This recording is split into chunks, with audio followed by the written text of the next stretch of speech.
کیا ہوا؟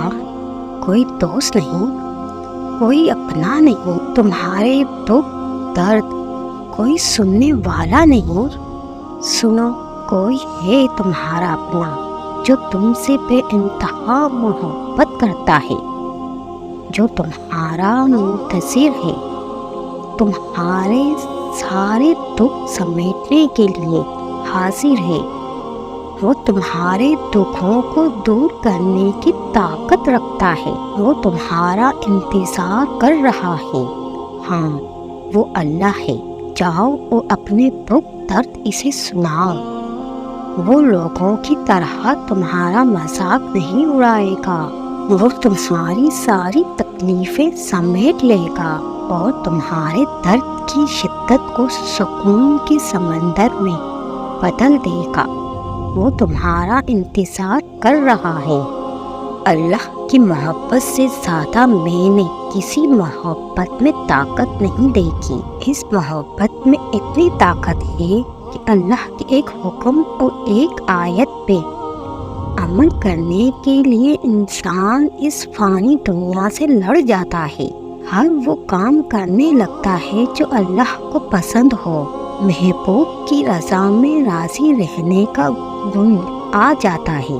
سکون ہی سکون ہر سو بکھرنے لگتا ہے۔ دنیاوی محبت ڈپریشن کا باعث بن، اللہ سے محبت ڈپریشن سے نکال دیتی ہے۔ دیکھو، دعاؤں سے تقدیر کے رخ موڑ دیے جاتے ہیں۔ تم خالی ہاتھ کبھی نہیں لوٹائے جاتے، بلکہ تمہاری تڑپ اور تمہارا یقین تمہیں کون کی منزل تک لے جاتا ہے، ایسی منزل جہاں سے معجزے ہوتے ہیں۔ وہ میرا رب کہتا ہے، نا امید نہ ہونا، اسے ہمیشہ مشکلوں میں ہی ہوتے ہیں۔ جب تمہیں لگے کہ تمہارا کوئی نہیں ہے تو آسمان کی طرف دیکھنا، وہاں وہ ہے جو ہمیشہ سے تمہارا تھا اور ہمیشہ رہے گا۔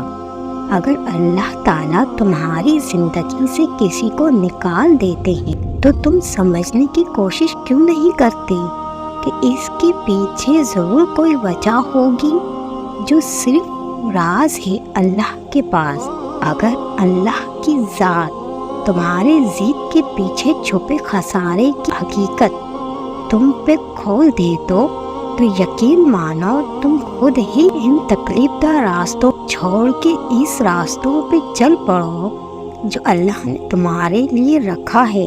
اللہ تعالیٰ تو تمام انسان کو اپنے مطابق ہی آزماتے ہیں، اور ان میں سے ایک طریقہ ہمیں ہمارے پسندیدہ شخص سے دوری کی شکل میں بھی ہوتا ہے۔ مت بھولو کہ لوگوں کا ہماری زندگی میں آنا کسی وجہ سے ہوتا ہے اور چلے جانا بھی بے وجہ نہیں ہوتا۔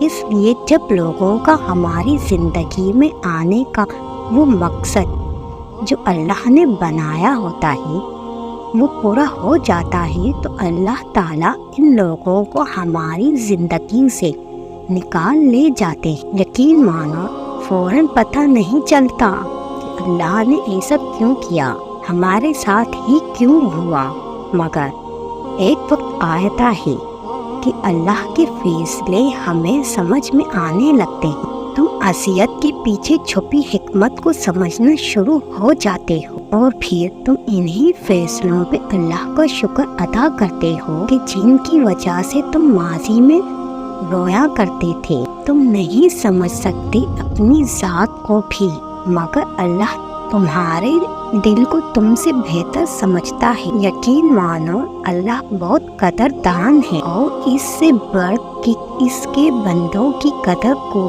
کوئی نہیں جان سکتا۔ اس لیے بھی اللہ بے قدر لوگوں کو تمہاری زندگی میں رہنے نہیں دیتا۔ مسکراؤ نہ، اداس کیوں ہو بھلا؟ اللہ تعالیٰ پر یقین رکھو، سب ٹھیک ہو جائے گا۔ ذرا ایک پل کے لیے سوچ کہ اس نے کبھی تمہیں تنہا کیا؟